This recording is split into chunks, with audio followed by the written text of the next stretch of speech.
Lee, let's turn to the precious metals markets now because in the commentary you also noted that it seems like Western investor sentiment in the precious metals space seems to be turning. Now, interestingly, when we look to countries in the East like China and India, it seems like your average person is much more in tune with the fact that gold and silver are historically money, whereas in the West, people look at it as some kind of collectible or something if you ask the average person out there. Um, what are the catalysts that you think could make sentiment shift to where we see more Western retail participation in the gold and silver space? Well, one of the interesting things about the Western investor, Jesse, in the gold market is that if you go back and study, since gold has been freely traded starting back in 1971, that Western investors are severely impacted on their gold buying behavior by real interest rates. When real interest rates go up, the Western investors become sellers of gold. And when real interest rates go down, Western investors become buyers of gold.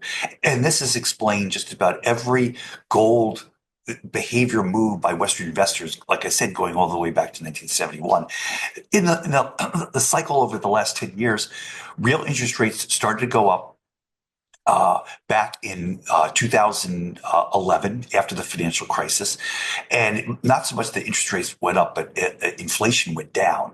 And so gold investors between 2012 and 2000, mid 2016 became huge sellers. In fact, if you look at you can track the we track 18 physical gold ETFs on a global basis. And from 2000, end of 2011 to 2000, beginning of 2016, they sold 1,200 tons of gold. And then real interest rates from 2000, mid 2016 to the 2020 actually fell during that entire time period. And what happened is that Western investors tracking those same 18 physical gold ETFs accumulated 2,200 tons of gold. Now, since the beginning of 2021, real interest rates have been going up, and we've repeated exactly what happened between 2012 and 2016. Western investors from to the beginning of 2021 to the beginning of 2024 liquidated almost 1,200 tons of gold, very, very similar to what they did in the previous period. However, this cycle is different. And how is it different? Back in 2011 to 2016, that 1,200 tons of Western gold liquidation forced the gold price to fall by 45%.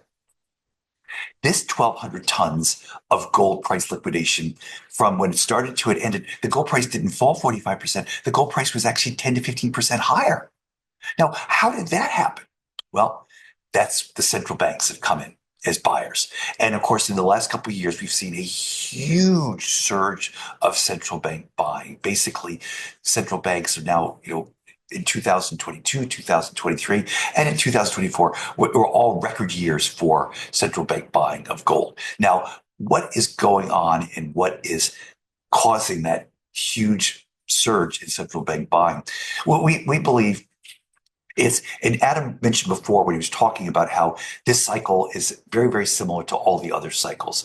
The cycle that started in 2029, the cycle that started in the late 60s, the cycles that started in the late 1990s, and the cycle that we believe is starting today. In the sense, each one of those cycle beginning parts of the cycles was characterized by a major monetary regime change.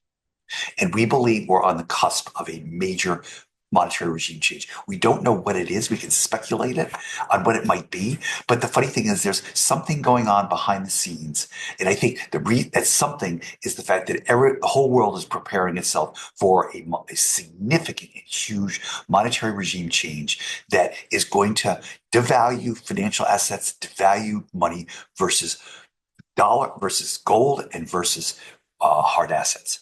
And I think we're beginning to see that. And now what's interesting is that, okay, so now central banks have bought all that gold and then some from the Western investors. What happens if real interest rates start to go down, which they look like they're going down now? What's happening? Western investors now, starting back in April of this year, have turned into buyers. Now we've gone neutral again the last couple of months.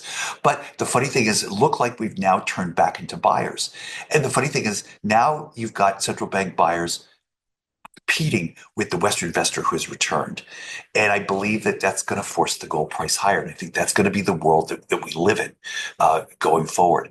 So central bank buying, which does not look like it's done. China just announced that I think it was December, that they bought another 10 tons of gold. They've been out of the gold market for 6 months, obviously because of the high price. They re-entered, and I think that you've got these two very, very large potential buying groups now. They're going to start competing for gold.